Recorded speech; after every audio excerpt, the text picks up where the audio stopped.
Let's go, TBF Gaming, 7 Days to Die. As you guys know, there was a bunch of changes for Alpha 27 Days to Die. This is one of the biggest updates, I think, for Alphas in a long time. They brought together some really cool things. There's some big changes, and I'm going to run you through my top 5 favorite things that they added for Alpha 20 and maybe a couple bonus things along the way.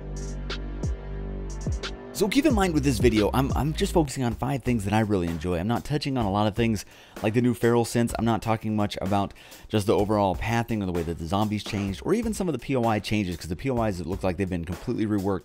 They've added some cool switches and some other stuff in there. This is just my top 5 things that I really enjoy that they're doing here. I thought it was just some really cool additions. Let's go check it out. Okay, the first one, hear me out. Roads. Roads?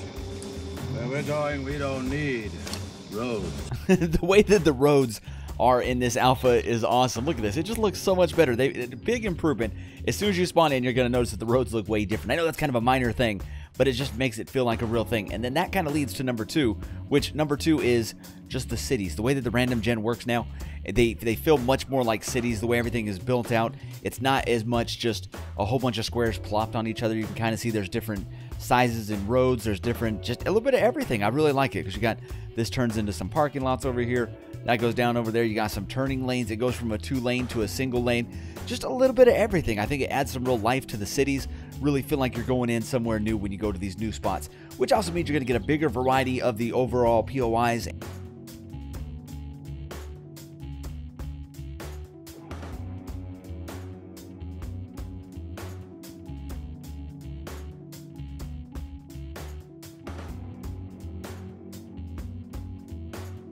And then the last little bonus thing with this is not only did they add a whole bunch of new POIs, but there's stuff like this. You got some sewers. Yeah. And the sewers is a whole thing by itself. You got a nice little area down there. It's basically a POI, but it's a little underground one. It looks really cool. I don't want to give it away too much. Definitely wait till you get a playthrough for that. Definitely go check it out. But yeah, just the cities in general looking really good. We got bridges over here, which looks cool. I guess it's a larger POI. All right, next one is definitely the zombie models. My favorite one of all the ones that have been added is definitely the new spider. Ugly mother. They switched the old spider model out. He's one of the regular zombies now. But all the zombie models have been much updated. I don't know if we should walk through them to kind of show them to you or just kind of let you guys see them when you guys play the game. But I'll do a quick walkthrough of him. Here's a little spider guy. I think he looks crazy. He makes little predator sounds. And they definitely updated him to kind of match along with that. Of course, the rest of the guys received a little bit of a texture update too. All right, so just a quick look at these guys. I won't stop on any one of them too long, but you can kind of just see how much better the models look. The cop looks incredibly better. And these are all just the regulars. I didn't spawn any of the ferals, but I want to kind of just show you how much better the models look. I think they did a great job with each one of these. Looking good. Looking really good. The nurse looks way better. That's probably one of the best new looks. Absolutely frightening. There's another spider guy back there because we spawned in a couple of them. There's the new screamer. Oh wow. I hadn't seen her up close. That's absolutely horrible. The soldier looking rough. That guy looking really rough. Oh my god. I cannot wait to see some of these guys up close when we play them in the game. The new burnt zombie completely changed. There you go. That's the skater guy, I think. Our old buddy, utility guy. Zombie bear doesn't look too much different. It looks maybe a slight texture change. And then the zombie dogs, big time change on these guys. Look at them. They look 100 times different. But definitely really good, really needed model updates for all these guys. I think it looks really good. Let's see him go. There you go. They all look incredible.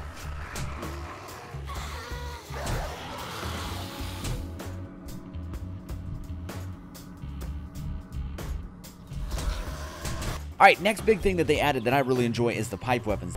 Guns. Lots of guns. Available very early game, very easy to make. The supplies for them is pretty much a little bit of glue, a little bit of leather, and short iron pipe for the pipe baton. And then for the machine gun, the pistol, the rifle, and the shotgun, it's short iron pipe, glue, and wood. So fairly easy to get early on once you find a little bit of glue. They look really good, they sound good, and they are definitely nice early game weapons to kind of get you going. I really like the reload animations on them too. It's got the, there you go. All right, we'll do each one of these. The pistol, same thing. It's got to pop it open, get some more rounds in there. They just did a good job with it. All right, there's the shotgun.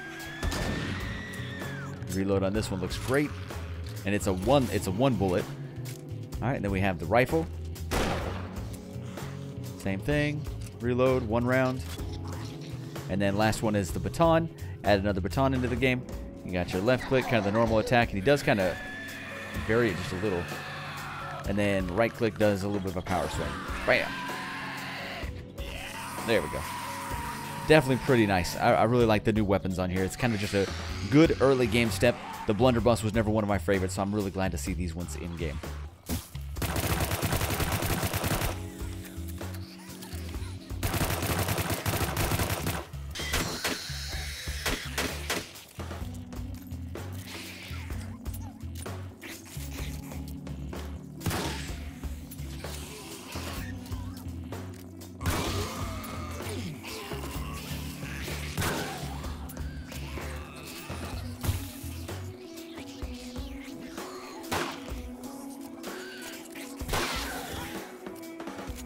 Alright, next one is potentially my favorite of the changes. We've got the frames have been updated. So now instead of just having the little frames thing, and you can still have that, I'll show you in a second, but you've got the frames cube. So now, if you hold R, you can see all the ridiculous amounts of shapes and frames that you can do. You can still do your old cube frame like before, but you can also do a whole bunch of other ones, and you can put them down exactly how they look right here. So if we put this down right there, bam, you can see it's the little one with a hole in it.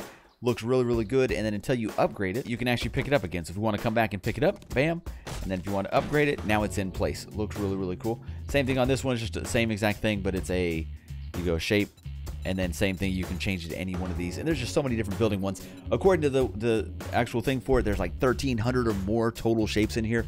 It's honestly kind of insane just how many different things are inside of this now. There you go, just build like just crazy stuff on here. But yeah, we're definitely going to get into that as we get into the playthroughs, but I just think this is one of the best, like, simple changes.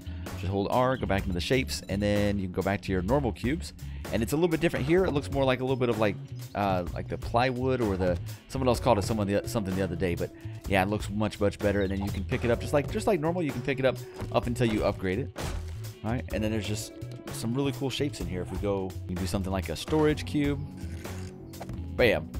There you go, a little cubby for our shoes. There you go. I don't know if this is actually accessible or anything like that, but you can build it up. Just looks really good. It's going to really add, for those people that like to do a lot of building, this is definitely going to be really cool for them. So really enjoyed that. I think it was a great addition. Definitely can't wait to get into that more often. All right, last one is just something that, just a personal favorite, the drone. I just think this is a really cool addition into the game. Bam, there we go. Got a little drone buddy. It'll follow us around. Sequence activated. That's just so cool. So we can talk to it. All systems go. How may I help? We can talk to it, look at its inventory. We can add a bunch of stuff into its inventory, and then go back into it. Stay here, never mind. Otherwise, it should follow us, right? Should follow us around. And it also calls out danger and other things like that. Just really cool there. Now can we go like this and want to go look at their storage? No, in fact, let's go pick you up. Take. Where are you taking me? That's awesome. And then you go modify, and then there's some different modifiers for it. It's got robotic drone armor plating, drone cargo to give it a little bit more cargo, and then we've got drone medic, so it should be able to heal, the robotic headlamp, so give it a little bit of light action, and then a morale. Does that go in there, or does it go down there? It goes down there. There you go. So now if we put it down, Startup sequence activated. I see you. Why don't I? There you are. There we go. Great now to if we see go you, into its Master. inventory, you see the inventory is a little bit bigger. It's just a really cool addition for it, and I don't know, I think it adds something kind of cool to the game. And the fact that it goes around and talks to you is kind of nice. So some people might be annoyed by that, but I thought it was really cool. This is why we never turn around in 7 Days to Die. So that kind of just shows you a few of the things that they've added to 7 Days to Die for Alpha 20, and that is just the tip of the iceberg. There's so much more. This was just my 5 favorite things in my early playthrough this weekend. I hope you guys enjoy it when you guys get a chance to play it tomorrow. Man, thank you for all the support this weekend. We did our first 2 live streams of 7 Days to Die. It was a lot of fun. Thank you for everyone that joined me. It was a blast. I've never really done much of that. We've streamed a little bit here and there, but that was one of the best streams we've ever had. Thank you so much for that. And it was our first time ever streaming on YouTube, so definitely a cool experience. Anyways, guys, hope you enjoyed it. Like, comment, subscribe. His eyes really creep me out. Let's not look at that. I don't know if that's better. Let's just do this. There we go. We'll look at the scenery. But yeah, this game has made huge improvements from Alpha 12 or 13 when I first started playing, and I'm sure some of you guys started playing even earlier Alphas. Let me know in the comments down below when you started playing this game, what you think of the new improvements for Alpha 20 and what you want to see going forward in the future. There are a bunch of other mods for the other vehicles as well. I can't wait to check that out. And some of the things I just didn't want to show off too much because it does get into spoiler territory. The other thing, just as a bonus, is there's switches. Sometimes you're going to go down into some basements and have to open some doors. Like hit the switch, open open a door, turn on a generator, stuff like that. I think it's a really cool addition. Just adds even more life into the game. Or death into the game. One of the two. I'll see you in the next one. Thank you so much. Huge shout out to the patrons. Huge shout out to you for checking this video out. If you made it to the end, my MVP. Short video just to show you guys what I'm enjoying. See you in the next one. We should have 7 days to die all week. Let's get into it.